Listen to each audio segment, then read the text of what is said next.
Welcome, ladies and gentlemen, to the We Are Wrestling podcast, episode 9.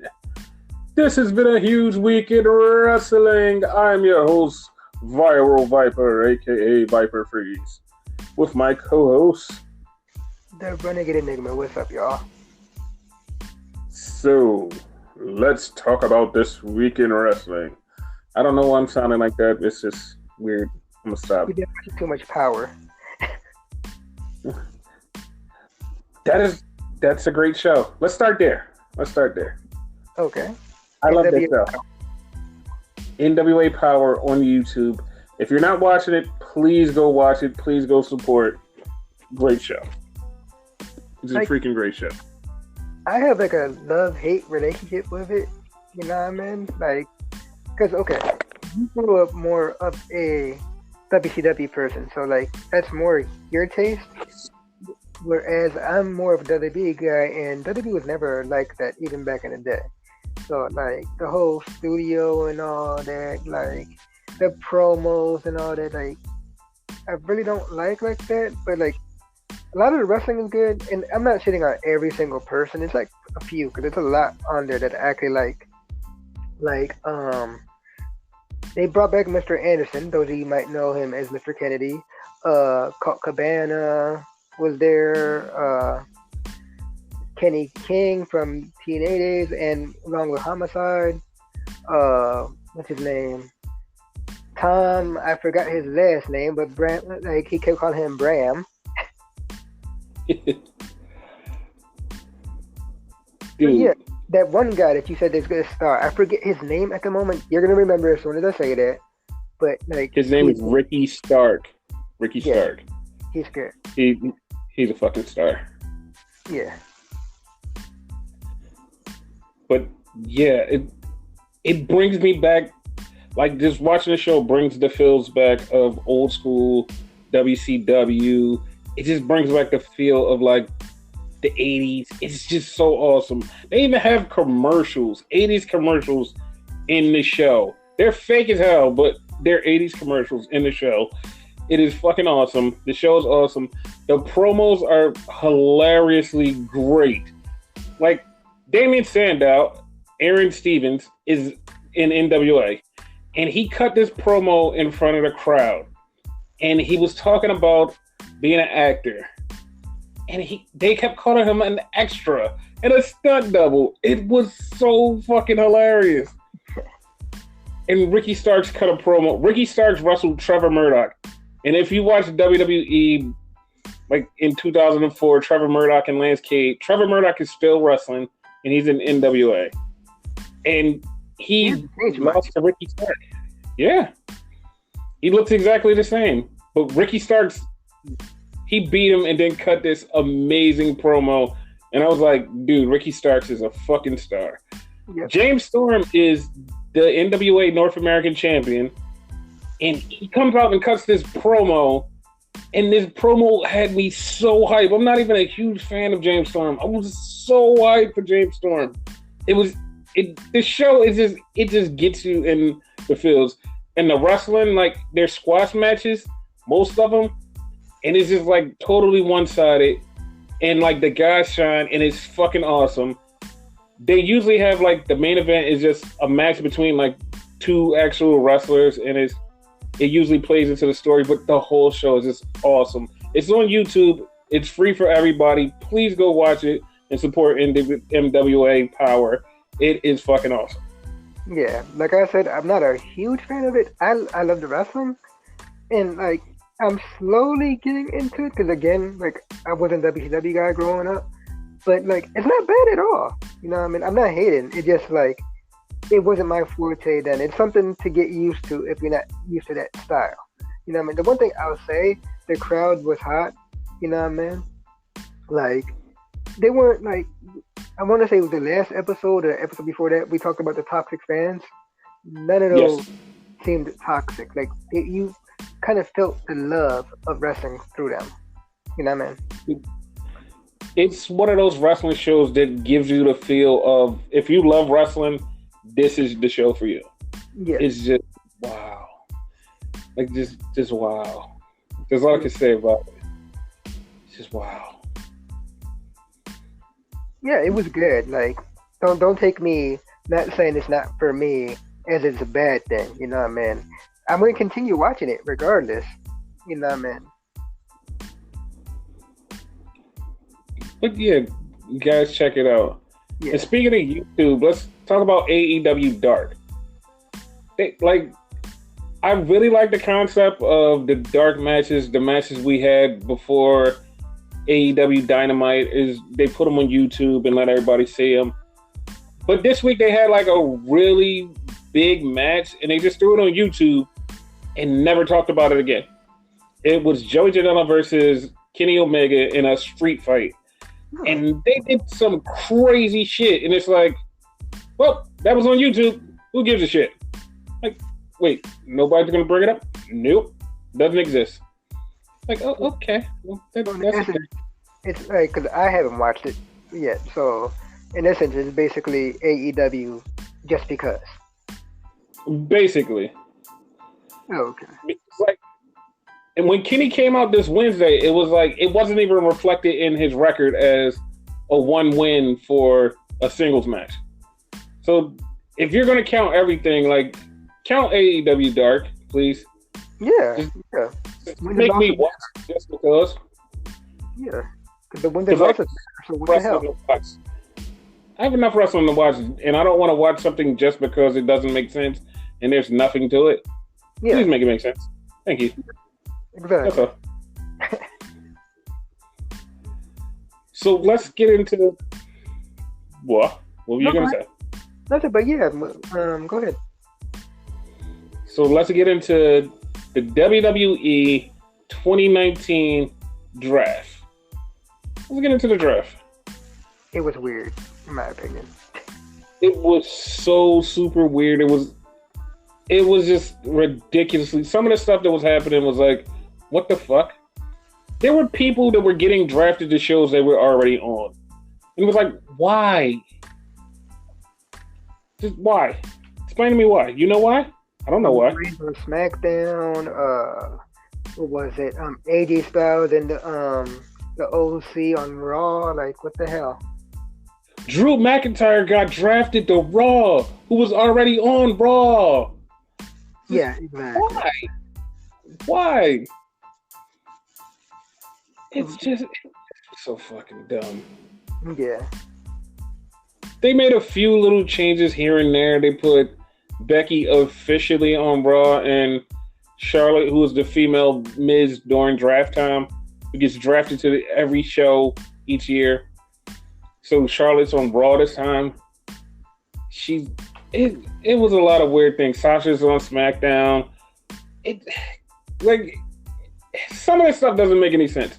Like, they drafted Alexa Bliss and Nikki Cross as a tag team. They're a tag team, but they got drafted in 2 separate picks to Raw. I don't know about you, but like, I'm sorry for cutting you off, but like, a lot of those were like kind of like, what the fuck's to me? Because like, for instance, like Becky, right? She's the Raw Women's Champion, right? Yeah. Come to find out, she actually was a SmackDown person, though, if you really broke it down. Like, we actually had to go back and think of that. Yeah, no, she was definitely a SmackDown person. Yeah. So she's officially on Raw now, so. Yes, officially on Raw. But the Nikki Cross and Alexa thing, they separated them as 2 draft picks and then turned right around and drafted them back to SmackDown as 1 pick. It was like, what? Why? It was weird. And like, they did a trade on WWE Backstage where they got Nikki Cross and Alexa to SmackDown, which later on, what that means for Raw, they get a future draft pick for the trade. So as it looks right now, it's going to be Bray Wyatt, because Bray Wyatt, he's on SmackDown, and he's beefing with Seth Rollins. They're still beefing.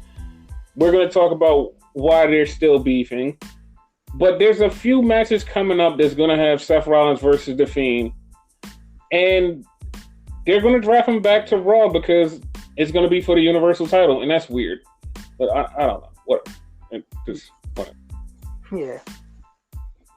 But the draft was just fucking weird. It's like a lot of the shit didn't make sense.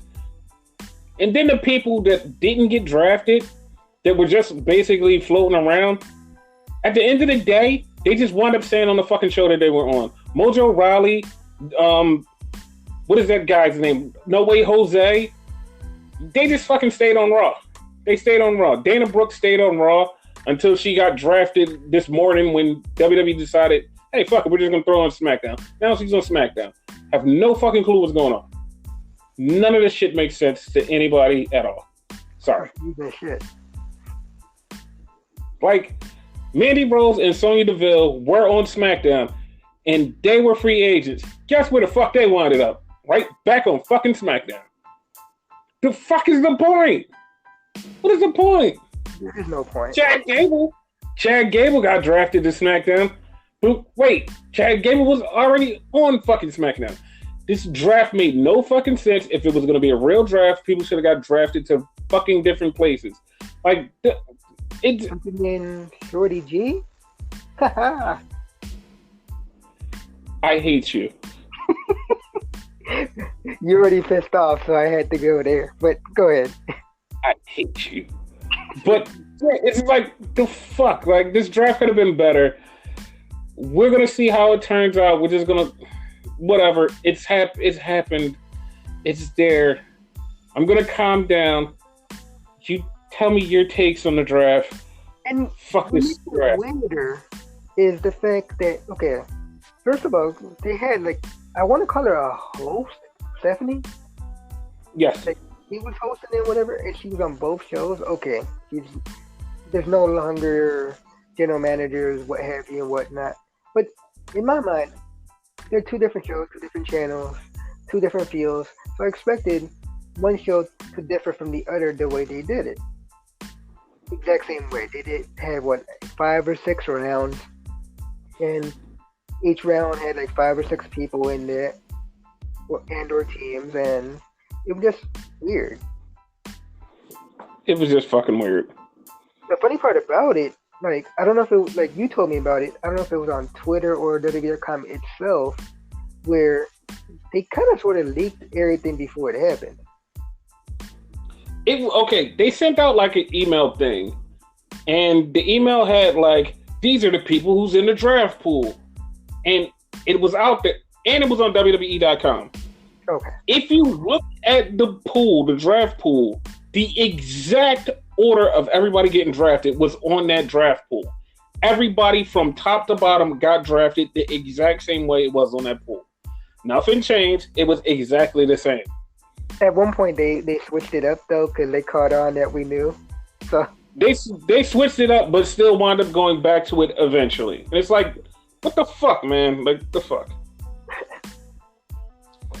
Like, you guys, like, they didn't try at all. It was just bad. Whatever, man. Like, we're just gonna see what happens.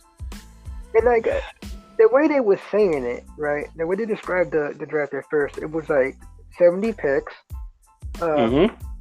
Fucking Raw gets more because it has like 3 hours, obviously, just like all the time.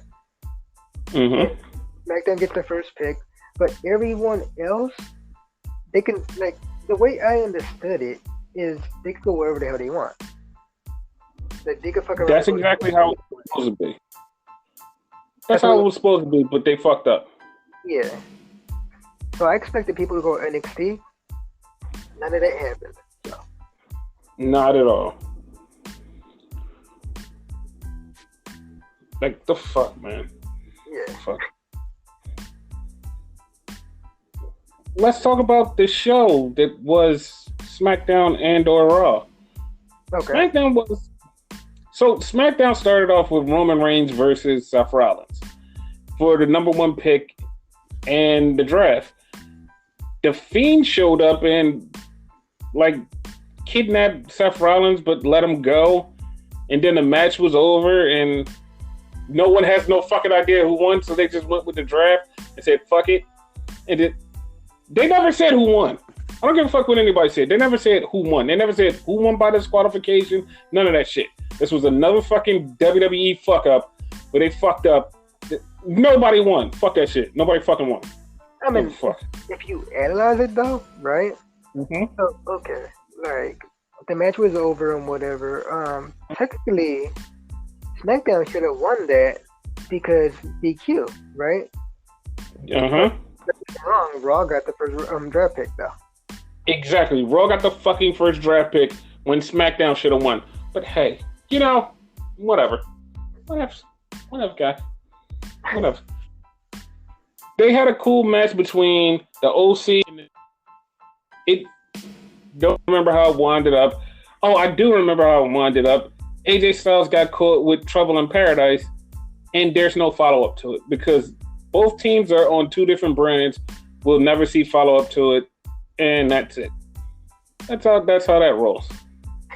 Basically. And Charlotte fought Bayley, and Bayley came out. The new improved Bayley. Yes, she cut her hair, and she cut the Bayley buddies, and she beat Charlotte and won the title, and said, "Screw those kids." And she's the new and improved Bayley, and also the new and improved SmackDown Women's Champion. Boom. So that was the thing. Yeah, I actually liked it there. Yes. And then we went on to Raw, where it was Becky versus Charlotte. Once again, I have no idea if anybody even won the fucking match. The match was just over. The winner got the draft pick, the first draft pick for the show that night. Who won? Couldn't tell you, but they just went along with the draft because there was no real winner. Just saying. Go ahead, defend it. Defend them. No, I wasn't defending it at all. I was like, I just got quiet because I agree with you. Oh, I thought she was going to defend it. And then the War Raiders had a match against the tag team champions, Rudolph, and they beat Rudolph for the tag team championships. And the Viking Raiders cut a promo after that and mentioned every tag team title they had. The IWGP Tag Team Champions, the Ring of Honor Tag Team Champions, the NXT Champion, and the Raw Tag Team Champions. It was a kind of shocker because it was like, whoa, they mentioned everything? Yeah, that popped me. I was like, whoa, they actually did mention everything? But I'm glad they did. One of them posted it on Instagram, like all their title wins. Yes. And they take the same pools every title win. Yep. And that's pretty awesome, though. And then we had Ricochet versus Apollo Crews. It was a good match, but I just can't believe that Spider-Man was in that match. It was so awesome. Because Jerry Lawler said it about 150 million times that, hey, he's just like Spider-Man. He does superhero stuff like Spider-Man. Like Spider-Man. Spider-Man. He's like, come on, dude. Just shut the fuck up. Shut up. They need to get rid of Jerry Lawler. Like, seriously. Yes, because he's just, it's something about him with his old school stuff that is just not connecting with Raw. And it's funny because Jim Cornette does his same old school dumb crap on NWA Powerrr, and it's like the best thing ever. Jerry Lawler does his thing now, and it's like, dude, this is not the time to do it. Just fucking call it a match and just be better. Like, whatever. Because it fits the show, though. Like, you know what I mean? Like, it had that atmosphere. Like, when Jim Cornette was at MLW, right? I love MLW. But, like, I didn't like his commentary in MLW. I more so love fucking Tony Schiavone on there. They have a new guy on there now. Like, gotta see like how I feel about him, but yeah. It's gonna take a while to warm up to the new guy. Just saying. Yeah.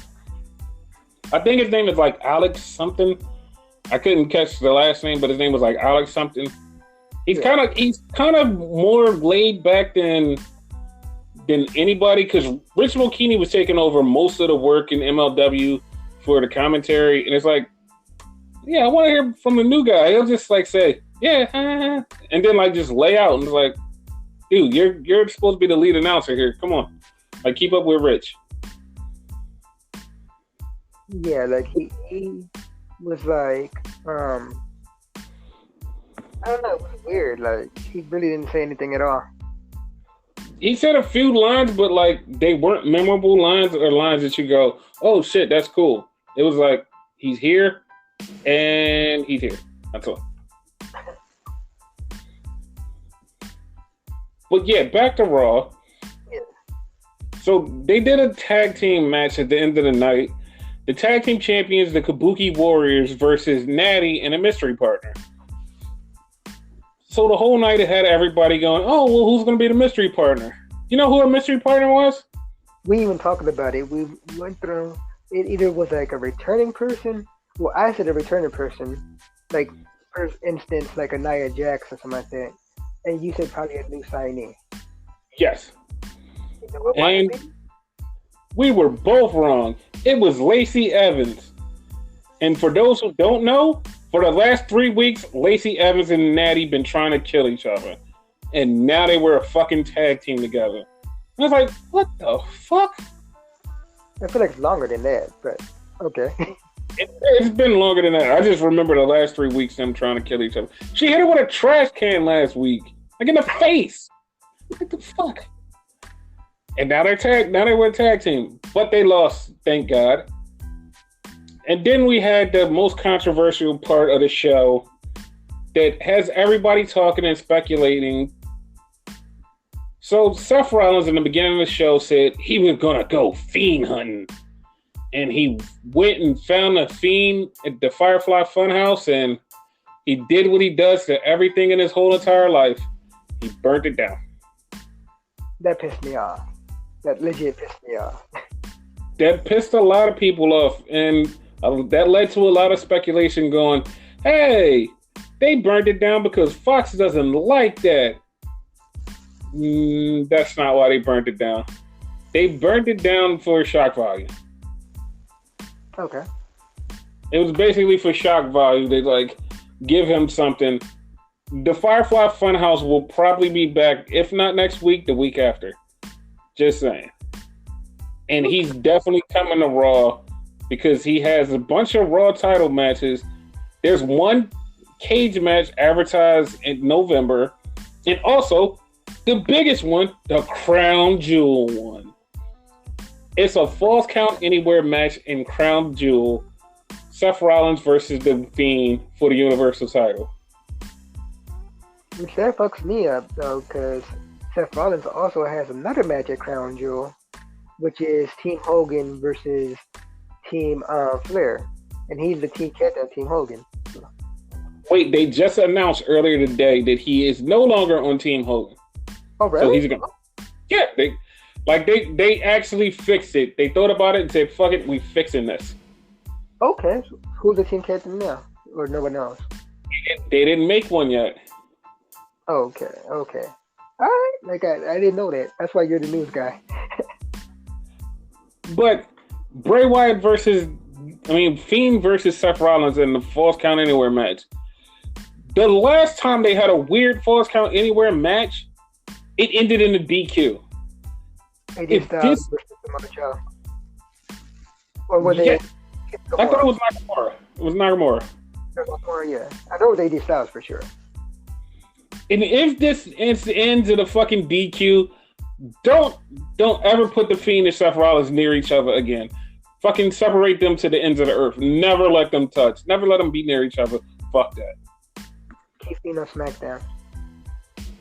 And then Seth Rollins, after he burned down a Firefly Funhouse, got on Twitter and goes, "Well, what did you expect me to do, man?"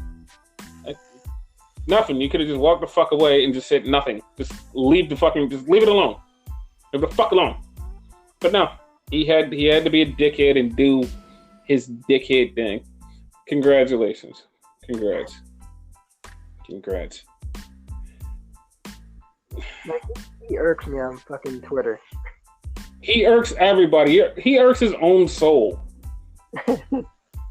Like, those 3 days that he decided to block himself from Twitter was the best days for him and everybody else.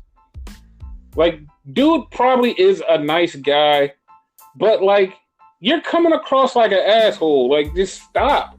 Just fucking stop. Just stop. Like, you're not doing anything good for yourself or the company. Just stop. Just stop. Just try better to be you in the ring, and then just try to be a better person on Twitter. Like, just stop. Come on, dude. Exactly. Because, like, you're pissing so many people off on Twitter, and it's like, yo, just stop saying stuff. Like, you say the wrong things on Twitter and piss people off. Just relax. Relax. But speaking of Crown Jewel, there's a tag team gauntlet with every tag team on Raw and SmackDown to see who's the best tag team in the world. How do you feel about that? The running joke there is that Shane McMahon is going to like take the place of one of the competitors. I hope he does it. I hope he does it because I think this whole tag team gauntlet is complete bullshit. I mean, the original thing with having the best in the world thing was complete bullshit. You know what I mean? Because that was supposed to be like a World Cup. Like, what the fuck? Yeah, but this, I just feel like, okay, for WWE, and they saying the best tag team in the world. I'm sorry, the Usos are one of the best tag teams on, like, the main roster. Them and the Revival, like, the rest of the teams don't cut it. Sorry, the rest of the teams don't cut it. Just those two teams are the best two teams on Raw and SmackDown. Sorry, I don't even think the Usos are in it. They're not in it. The Usos are not in it at all because they're not. They haven't even been drafted or talked about. They're not in it at all. They're gone. Like, they're still with the company. They're just not in anybody's sight. I don't know if they're getting repackaged. I don't know what the fuck is happening. The Usos are just fucking gone. They're just gone. Like, they don't exist at all. They don't bring them up. They don't talk about shit. It's like the Usos are just gone. And it's like, what the fuck? They could have used like some NXT tag team too, and NXT UK. But they're just me. If they did that, all of those tag teams on the main roster would still lose. Because Undisputed Era would be in it. And they're the best fucking team. But whatever. Run your little shenanigans tournament, WWE. Whatever. But in NXT, you have, like you said, Undisputed Era. You have, in NXT UK, you have Imperium. You have, Oni Lorch and Danny Birkin. Yeah. What was the other one? Gallus. You have the Grizzled Young Vets. The Hunt. I don't know which NXT they're on, but they're on one of them. They're on UK, I think.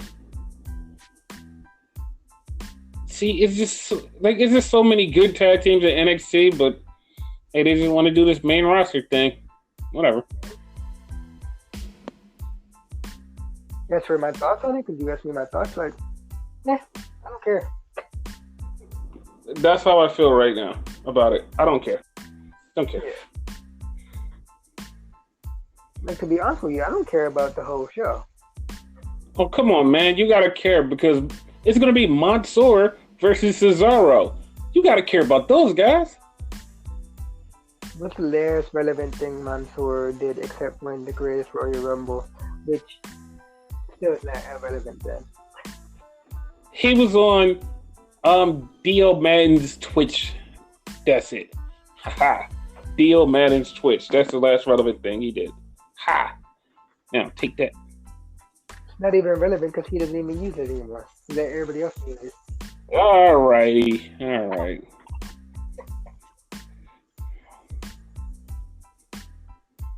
Killian Dane was on there. So, like, what the hell? Killian Dane got lost. He didn't know where he was going. He just winded up on the Twitch channel. That's what happened. Yeah. He was on my Twitch channel, and I don't even have one. See? What's happened? Other than that, last I checked, the Team Hogan versus Team Flair thing, it was Team Hogan, which was before it was Seth Rollins. Then they added Rusev. Then last I checked, they had Ricochet, right? Yep. I'm not sure if they added anybody else after that, right? As of checking right now, that's officially the lineup for that side. And then on the other side was Captain Randy Orton, King Baron Corbin. It was two more because I know they had an extra person. I forget. It was Nakamura, and I don't know who else was there after Nakamura. Oh, okay. So yes, your team is right now. As of right now. Oh, and then you have Brock Lesnar, the WWE champion, going against Cain Velasquez. That one I'm slightly intrigued for. Oh, yeah. And also Tyson Fury versus Braun Strowman, Brad. Another match I don't care about. Like, the only match I care about is the Cain Velasquez one, because I actually seen him wrestle. He's pretty good. Yeah, he is really good. Yeah. But yeah, that's pretty much, as of right now, the rundown for Crown Jewel, unless I forgot something. No, that's pretty much it. They're going to probably name one other weird crap match, and that's it. I don't even know when the show is, to be honest with you. It's on Halloween. Okay. Yeah, it's actually on a Thursday, which is weird. That is weird. Now let's talk about Wednesday Night Wednesday. Wednesday Night Wars? That's what I meant to say. I just Wednesdayed twice. But yeah, last night AEW versus NXT, as always. So, how do you feel about NXT? AEW, that's what I meant to say. How do you feel about AEW? Because that's the one you watched.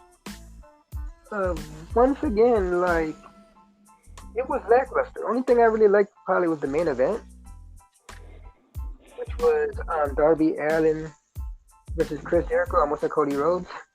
What person, but okay, yeah. For the title and whatever, and it was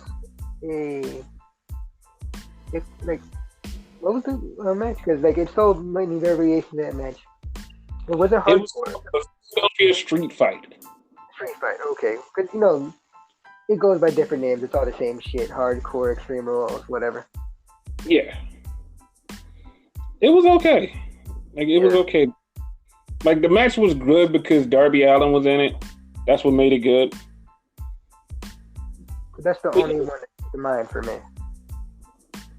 Yeah, I mean, Jericho's good, but Jericho's good at certain things, not everything. Not like everybody thinks he's only good at certain things. But, like, that match was really good. We had LAX have a match. Who they wrestled, but they beat them in like strong fashion, so they can set up the match for them versus the Young Bucks at Full Gear, which I know that they're going to beat the Young Bucks because it's LAX. They're the best tag team in the business. Period. Also on that show, it was Riho versus Britt Baker, which was pretty good. The ending like caught me off guard. I swore Britt had that shit. Riho's starting to grow on me, and Britt Baker took that loss, but I have a feeling she's going to have a heel turn next week. Okay. Because they're going to be in Pittsburgh, which is her city, and she's going to have microphone time. I have a feeling she's going to turn. Okay. And I'm okay with her being a bad guy. We also had the tag team tournament matches, which one was SCU versus the Best Friends, and they beat up Christopher Daniels before the match, and Scorpio Sky had to come in and take his place. Scorpio Sky lost both of his shoes. I hope he got them back because walking around with no shoes is weird. And SCU did win to move on. And later on, we had Pentagon and Phoenix versus Jurassic Express, which was... Before you go on to that one, right? Then you discussed, right, about SCU, right? Where, like, Christopher Daniels and Kazarian, like, they have better chemistry because they've been together longer, right? But yes, Kazarian and Scorpio Sky is the way better team. And we discussed it. Neither one of us remembers if Scorpio Sky or Christopher Daniels ever teamed up. So my question is, like, for the listeners and whatever, can someone answer that? Because, like, for the life of me, I can't remember. So yeah, that's all I want to know. I wanted to pose a question out there. Yes, please answer that because I cannot remember either. But yeah, it was. You saying the Lucha Bros? Yes, the Lucha Bros versus Marco Stunt and Jungle Boy. That was weird to me too, because I felt it should have been Luchasaurus, but they did explain apparently Luchasaurus is injured. Yeah, like that kind of caught me off guard because I didn't even hear he was injured. Yeah, that's the weird part. I didn't even hear that. But yeah, the Pentagon and Phoenix one. I'd see that it's going to be Pentagon and Phoenix versus SCU in the finals of the tournament. I'm okay with that. Yeah, because I'm putting my money on SCU being the first tag champs. Okay. And I feel like it was one more match on AEW, but I don't know what it was. Oh, that's right. It was Hangman Page and Kenny Omega versus Moxley and Pac. There it goes. And during the match, Moxley just turned on Pac. Like, the fuck? Yeah, like randomly, because Moxley basically wanted to do his hardcore shit, beat the shit out of Kenny with, I want to say it was a fucking baseball bat or some shit. Barbed wire baseball bat. AKA. But Pac tried to stop him. And I'm like, are you crazy? Like, I'm trying to win him, whatever. Bam. I'm gonna call it Dirty Deeds, but I forget the fucking name of it. The paradigm shift here. I'm gonna go with Dirty Deeds. I like that better. But yeah, basically, like, what happened there, like, next week, they're gonna have a match against each other, Pac and Moxley. So. Yep. I have a thing, but I'm gonna say it after I give my NXT review. Okay. So that was it for AEW. NXT was good. It was really good.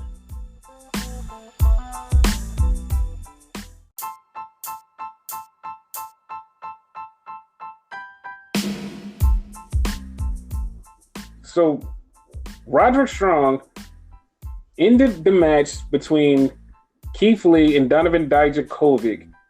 But before that, Velveteen Dream had got beat up by the Undisputed Era and taken out. And next week he had a North American title match. And because he got beat up by them, they said he was going to be out for a while. So now, because Donovan Dijakovic and Keith Lee's match was messed up by Roderick Strong, it is now a three-way for the North American title next week. Ooh. I just read a rumor that Keith Lee is injured, but I didn't check up on it, and I'm just going by what I hear right now. So that was a match. Also, Tommaso Ciampa fought Angel Garza, and he did a funny thing in the match where I fucking popped. A couple people didn't like it, but I fucking popped. Angel Garza, when he's in a match, he takes off his pants, and he took off his pants, and Ciampa threw him out the ring, and Ciampa just proceeded to attack his pants. I know it sounds weird, but he attacked his pants. And then as soon as Angel Garza got in the ring, he DDT'd him. 1, 2, 3, match over. I gotta watch that later. Oh, you definitely have to watch that. Also, we had a match between Bianca Belair and no, it was Io Shirai and Lacey Lane, who I don't know her new name, but her name is Lacey Lane. Io Shirai beat Lacey Lane and basically called out Shayna Baszler. Lacey Lane is the one that I compare to Ember Moon a lot, right? Like she had that same atmosphere and all that. Yep, right? That's her. Okay. And Io Shirai won the match. She basically challenged Shayna. And because she challenged Shayna, Rhea Ripley came out. And when Rhea Ripley came out, Rhea Ripley basically told her, yo, you're going to have to get behind me because I'm up next. And then Rhea Ripley challenged Bianca Belair. And that match will be next week. Like, Shayna has so many, people going after her. Like, my speculation is that's going to wind up being a multi-person match. Well, I'm glad you said that because Tegan Nox had a return match. And Tegan Nox won her match. And Shayna Baszler came out and confronted her. Oh, okay. Confronted her. Dakota Kai was next to her, so she basically called out both of them, which adds 2 more names to the list for Shayna Baszler. And this has turned into a big thing for her. I don't know who or what or when or how, but she's going to fight all of these people. Like, at this point, it sounds like an 8-way. Maybe my number's off, but, like, it sounds like an 8-way at this point. It might be more than that. It might be a lot more than that. Yeah. Also, the main event of NXT was Damian Priest versus Pete Dunne. I wanted this to happen. Didn't think it was going to happen. But Damian Priest beat Pete Dunne. It was an awesome match, though. That match was pretty badass. I caught the tail end of that, and, it was good. It was a really good match. So, yeah, AEW and NXT were probably pretty much tied this week. But the thing I wanted to get to that I wanted to talk to about AEW and NXT, this war is turning out to be a little bit too much for both companies because they're running through a bunch of good matches that they should save and build up because they have weekly television. Mm-hmm. And it's kind of not a good thing, but I don't know. Right now, I feel like it's not a good thing because they're running through match after match after match after all these big matches that they could have been saving up, but they'll figure something out. Like Darby Allin versus Chris Jericho, that's pay-per-view worthy right there. Yeah. It was a lot. Pac versus Moxley, which is going to be next week. That's pay-per-view worthy. Yeah. Like, it's so many pay-per-view worthy matches that they're like, you know what? We're going to give them away for free. That NXT North American title 3-way next week. That's pay-per-view worthy. Exactly. The Damian Priest and Pete Dunne match was pay-per-view worthy. Yeah, like they're treating them like throwaways in essence. Basically. But they'll figure something out maybe, or they'll just keep running through all of these matches until we're like, yo, you guys have nothing else to throw at us, so we're bored. Basically. And speaking of throwing stuff at people, how about Eric Bischoff getting thrown out of WWE? That was weird, man. That was so weird. He's only been there for like 3 or 4 months as the general manager of SmackDown. And then all of a sudden, he's done. He's just out of there. They just say, you know what? You're fired. We're replacing you with Bruce Pritchard. It's like, why'd you hire him if you're going to fire him? And the logical answer is there is none. But my answer is this was a setup from the beginning. This whole thing was a work. Ball guy. Basically. Like, we said it when he got, hired. Like, okay, you said general manager, but they're actually, directors or producers or some shit? Executive director or some shit. Yeah. It was Eric Bischoff for SmackDown and Paul Heyman for Raw. Yep. And ever since, Paul Heyman took over, Raw has been, significantly better. It's been great. Yeah. But, You know, I mean, SmackDown's always been good and whatever. You don't see like any significant changes and whatnot. So the whole time, me and Viper thinking, okay, when is he taking over? You had the guess. Well, maybe he's gonna take over after the Fox deal goes down. Fox deal Yep. goes down. A few weeks later, Bishop's gone. What the The hell? Fox, the Fox deal goes down, he goes down. Damn. Exactly. So it's like, what the hell? Like, what even was the point? There was really no point there. It was none. But yeah, he's gone. And everybody wanted him to show up on AEW, which I thought was really stupid of them. Like, no. Just let him be. It's not like there's nothing wrong with Eric Bischoff. It's just, that's too stupid of AEW. They would have did that. They would have looked like just some WWE jobbers. Hey, look, it's a WWE guy that just got fired. Look, we're showing him off. They would have done like old school TNA and whatever. Like every single WWE person who got fired, they would hire and give a monster push to. Exactly. That's what I don't want from them. Some of them deserving, because like Christian made a good champion over there. Yeah. But like, I don't know, Rhino. You know, I mean, Rhino was an ECW champion. it did the last day. But yeah, it was good.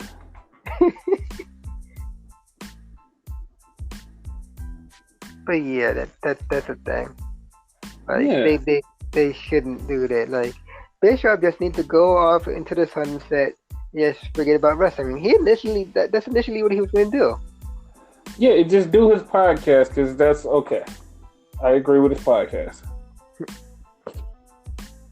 Just do your thing. Like he has like television deals and whatnot that he also does. So he really doesn't need to be in wrestling. And also, I wouldn't be too surprised if he made a shit ton of money off of this whole thing, and that's why he's okay with this whole thing just being over. Yeah. Got paid to sing your fucking ass. Basically. But yeah, that's what happened there. Now let's go to the land of the rising sun. Japan. If none of you get that joke, I'm gonna be mad. There is rumors going around that there's going to be an NXT Japan. This has been a rumor for a long time, and it's getting closer and closer to becoming a reality. So Dude, this is the rumor before NXT UK was a thing. exactly. Because the initial rumor was NXT UK, NXT. Originally, they was calling it NXT Asia. Yep. So now Japan, and the third one, which eventually might happen, is NXT. What is it? Latin America, Yes. which probably wind up being Mexico when it's all said and done. Yes. And I can see the Mexican one going down very easily because of the whole CMLL being in disarray thing. I Yeah. can see that happening. So you don't think it's gonna happen as long, like the distance between UK and Japan? Like you think, like right after Japan, we'll probably get like Latin America, Mexico, what have you, like a little bit after that. Yeah, I think it'll be like a little bit after that because right now I see like CMLL and disarray, which is a perfect opportunity for WWE to step in and say, "Hey, we got money. Look, just let us take this off your hands. We'll fix everything." And that's where they go from there. Yeah. And their like adventures in Japan are really weird and funny. Like they tried to buy Pro Wrestling Noah, and Noah said no. They're like right now they're trying to buy like Wrestle One and Dragon Gate and a couple other promotions. They're trying to buy established companies and put their footprint in those companies, like in NXT Japan. I don't know how all of that's gonna work. I really don't. Kind of like how they did with UK. No, but it's kind of different with Japan because UK only had like 2 or 3 promotions. Like Japan has like 7 or 8 big promotions that people pay attention to. Like they might not be like super prominent with Americans, but it's a big deal to a lot of Japanese people. These companies. So them jumping in and saying, "Hey, we're a new company," people are gonna be like, okay. If they jump in with like established talent, like they take from like a Dragon Gate or All Japan or something like that, that like people will pop and be like, "Oh, you know what? Let's go over here and watch this WWE NXT show." Yeah. But like they have to play it smartly, and I don't see them playing it smartly, but we'll find out how that works. They even tried to buy Stardom, which fell through because they didn't do it the right way. They went to Stardom and said, "Hey, we want to buy you." And the owner said, "Well, what do you want to do?" "We don't know yet. We just want to buy you." "Okay, I'm not selling." Oh, shit. And then New Japan's parent company, which is Bushiroad, they decided to buy Stardom. And the guy asked them, said, "Hey, what do you want to do with our company?" They gave them a list of things that they wanted to do. And they also said, "Yeah, we'll match whatever WWE's trying to pay you." He said, "You know what? I wasn't going to really sell at all, but you know what? Fuck it, I'm selling." And now Stardom is part of Bushiroad, which is the parent company in New Japan. And to all of those people who keep saying, "New Japan needs a women's division," there will be no women's division. In Japan, it is different than America. The women have their own thing, and women are actually good. So shut up. So in essence, Stardom would be like a sister company to New Japan Pro Wrestling. And here's the funny thing, like I've always thought of Stardom as a sister company to New Japan because Stardom was always it had become one of the biggest female promotions over there because they have a whole lot of talent. 90% of the women that come through NXT have been in Stardom. And Stardom is like a huge place for the women wrestling. Like I just happened to stumble upon them and just fell in love with all of the women of Stardom. They have so much to give. They have factions. They have like whole storylines. It's like you look at it and it's like, oh shit, this is wrestling, but it just has women. That's it. That's the only thing. And like it's not like, oh, it's the women's match, men's match, women's match, men's match. It's all women. That's it.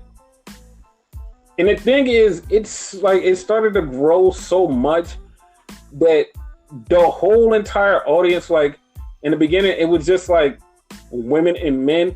Now it's like multiplied. Now it's multiplied and just dominated by men that are there to watch these women wrestle.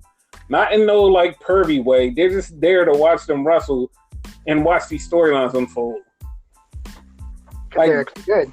Yeah, because they're really good. Yeah. And I've always loved Stardom, and now they're going to be on a bigger stage. The only thing I'm pissed off about with this Stardom deal is I still have to pay for my Stardom subscription separately from my New Japan subscription. Oh wait, so like the deal doesn't put them together? Here's why. Because Stardom has a different TV deal than New Japan, because the Stardom deal is with a different television company from the TV company that New Japan has. New Japan has this one, and they're right, like the two companies are rivals. So because they're rivals, they can't work together.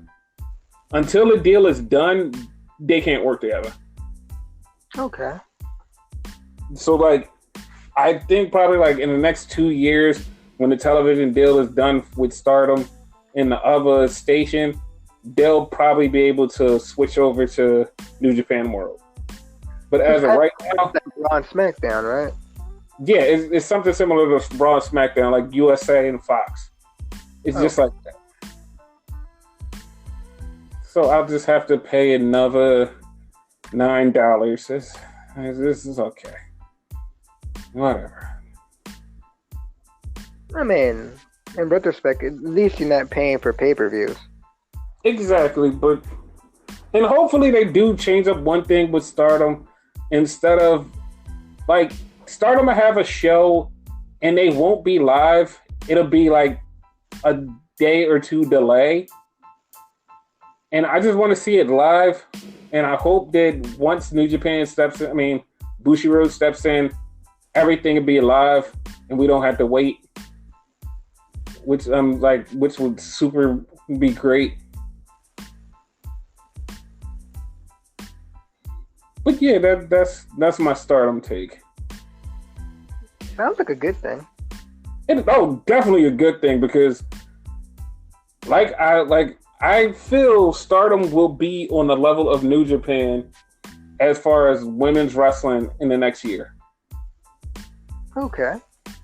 Like, they're already popular to a certain circle of wrestling fans, but they're going to be huge to everybody because the owner of Bushiroad, which is the head of everything, he said, I'm going to give them the same kind of treatment I give New Japan. They're going to be all over. They're going to be in everything.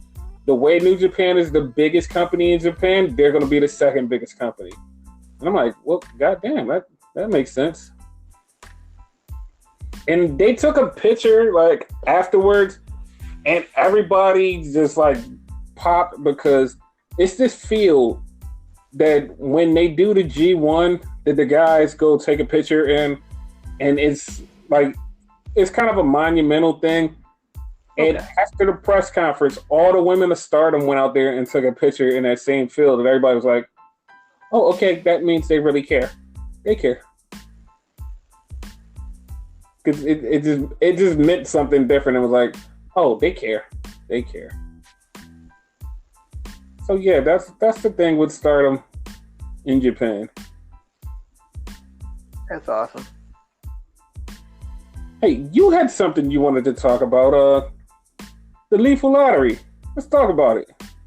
Oh yeah, like me and Viper had this thing where, like, on a personal level, we'll be talking about something in wrestling world, and it actually happens. For instance, we've been wanting War Games back for the longest. All of a sudden, it's back. You know, we want certain people to come to WWE. Oh, they're there. So I want the Lethal Lottery, and I'm gonna put it out on the podcast and whatever. That's how bad I want it. So yeah, and if you don't know what the Lethal Lottery is, you know what I mean? I'm bad at explaining stuff, so I'm gonna let Viper explain it and whatever, because it's a WCW thing. So go. Okay, the Lethal Lottery was a pick of it's two superstars put together at random, and they're part of a tag team.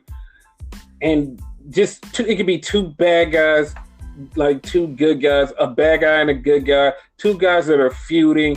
A tag team could be broken up, and they put them together, and they have these matches. They go on to the next round of the match, and then they go into a battle royal. The winner of the battle royal wins a title shot. But you have to team up with your partner and actually win the match to get to this point. And it's so creative and good because you never know who's going to be with who.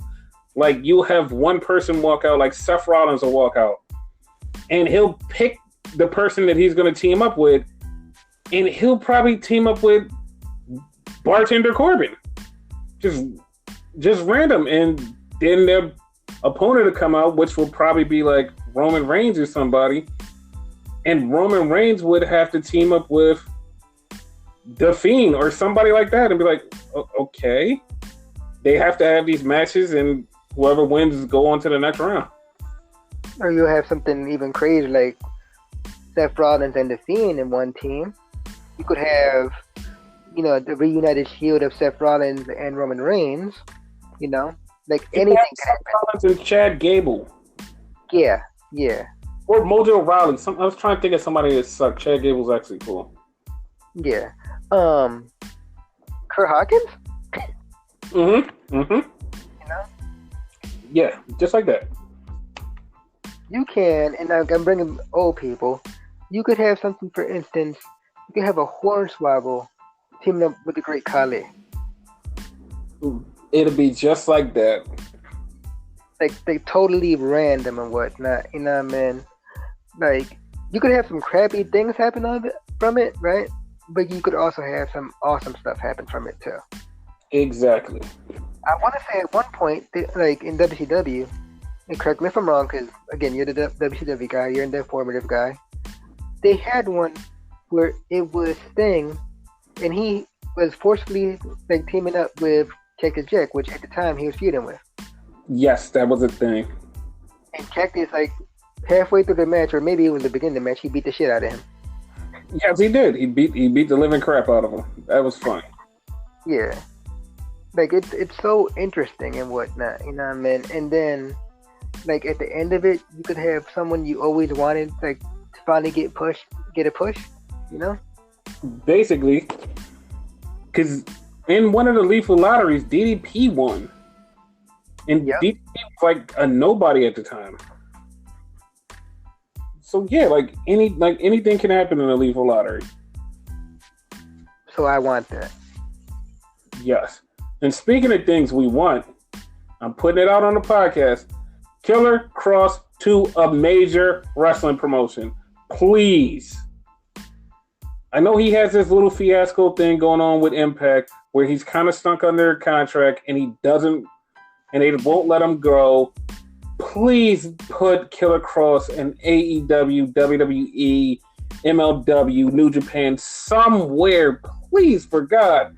Just let him be on a show. That whole situation sounds like on some Lucha Underground type of shit. It basically is. And I don't understand why they're holding him hostage and they let everybody else go. Like, they even let his wife/girlfriend go, Scarlett Bordeaux, who is now signed to NXT. Like, just let him go, please. Like, I understand they think that, he's like one of the greatest, like, right now. Yes, that's true. He is. But you're not doing anything with him, and you're basically just shitting on him. Just let him go. Let him go so he can prosper somewhere else. He deserves it. Killer Kross is the man. Please just let him go somewhere where he can have fun and make money, and we can all watch him and just be in awe of his psychoticness. Please. That's what I'm asking. Because they're not doing themselves any favors by pissing them off. You know what I mean? Because, like, I'll give you two examples, right? Mm-hmm. One, and this was going far back when we had, like, Velocity and Sunday Night Heat in WWE, right? Mm-hmm. Frankie Kazarian came to WWE, but from TNA or whatever, right? But he left on good terms. Apparently, it didn't work out for him in WWE, right? So he went straight back to TNA and whatever, and he kind of flourished. Like, he won multiple. Not sure if that run he won the X Division title, but he won multiple tag team championships and whatnot. So he did pretty well for himself. The other one, and I want to say this was like a few years ago and whatever. Like, it's not that far. You'll probably remember the year. James Storm. He was in NXT. Made 1 or 2 appearances. Apparently that didn't work out for him. He went back to TNA. Yep. And he had a good run there. Mind you, I know neither one of them work in Impact Wrestling right now currently. James Storm, as we said earlier, is in NWA, and of course Frankie Kazarian is in AEW and whatnot. But yes. At the time, them breaking ties with Impact Wrestling / TNA was a good thing, but they did it the right way, and Impact handled it right. You know what I mean? Yes. A person who they also handled right, but they actually handled wrong? Who? Tennille Dashwood. Like, she's not even fucking signed. Like, her contract is... They put her over and they made her a fucking star. And her contract is up the end of October. You know where she's going at the end of October? Right to fucking AEW. But they can't let Killer Cross go. But yeah, whatever. Apparently, and like you could tell me how true this is and whatnot, right? Another situation that's similar to that is the Luke Harper situation. Apparently, he's trying to get fired desperately. People are saying This is the thing with Luke Harper, and that's going to bring me into a segue of something else too. But here's the thing with Luke Harper. Luke Harper just wants to wrestle. That's all. Yeah. That's all he wants. He doesn't give a shit. He doesn't care if it's there or somewhere else. If they're not going to let him wrestle, he wants to go. If they figure out a way to let him wrestle, he's fine. He said, I'll go to NXT. I'll do whatever, just as long as I get to wrestle. I just want to wrestle. He was like, I just want to make money and wrestle. That's all I want to do. I'll stay if they let me wrestle. They have me sitting home doing nothing. I just want to wrestle. Yeah. And that brings me up the Mike Kanellis situation. So Mike Kanellis is apparently, quote unquote, trying to leave. I don't really know how I feel about it because I feel one way about it because Mike Kanellis just signed a 5-year contract with them. And then he just turns around and says, you know what? Fuck it. I want to leave. And he said, because I'm not getting chances and I'm not wrestling. Mike Kanellis just had a shot a big angle on 205 Live before he decided to say, I quit. Yep. So I don't know how to feel for him. And Maria said, you know what? I'm not quitting. I'm staying here. And it's like, I don't know. I don't know how these two, I don't know what's going on with those two. I don't get it. Because one minute you want to be part of the company, then the next you want to quit. I don't know. You both of them signed a contract, and then all of a sudden they're ready to go. But I don't know. That was as recent as I want to say June. You told me it was June. Okay. Yeah, I don't know. I don't know how I feel about Mike Kanellis, and it's not like I'm hating on Mike Kanellis or anything. It's you just signed a contract. Like you can't be that mad. You just signed a contract, and then a couple months later, you're like, "Fuck that, I'm out." Yeah. Like I don't sign. Exactly, and it wasn't like, "Oh, you just signed a short contract." You signed a 5-year contract with 5-year contract money. And then you get mad and say, you know what? Fuck this. I want out. And it's like, dude, like I can understand if like you were on television for a little while. Yes, we were on television for like 2 months and then they stopped. But your wife got pregnant, which like kind of threw your whole storyline off. And it's like I don't know how to feel about you. I don't know if I should be mad at you and like not care or I should care because like, you're a good wrestler, but that still has nothing to do with you resigning and staying there. But whatever. How do you feel about that situation? I'm indifferent. Like, I don't care. Like, it doesn't make a difference if he stays or goes. You know what I mean? Right. I mean.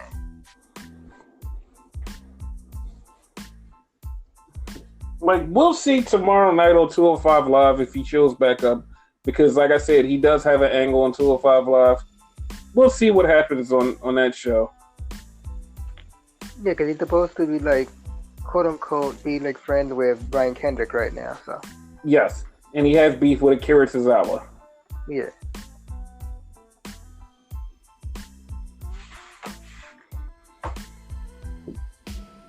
So yeah, if you got anything else you want to talk about? Nothing off the top of my head. Unless you can remind me something. You know me with my bad memory. Oh, and also throwing this out there, I would like a G1 style round robin tournament in NXT. Yeah.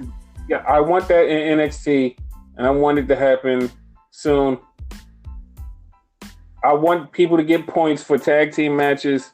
I want people to get points for 3-ways. I want people to get points all different ways. Switch it up. Make it a little bit different and weird than the regular G1. NXT, just do it. I'm throwing it out there. which means it's going to happen eventually. Basically, so we're getting a G1 style tournament and Beef Lottery.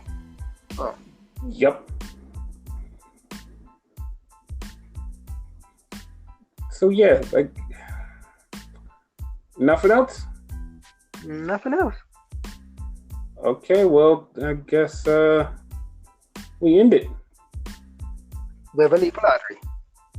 Boom. Screw that. We're out.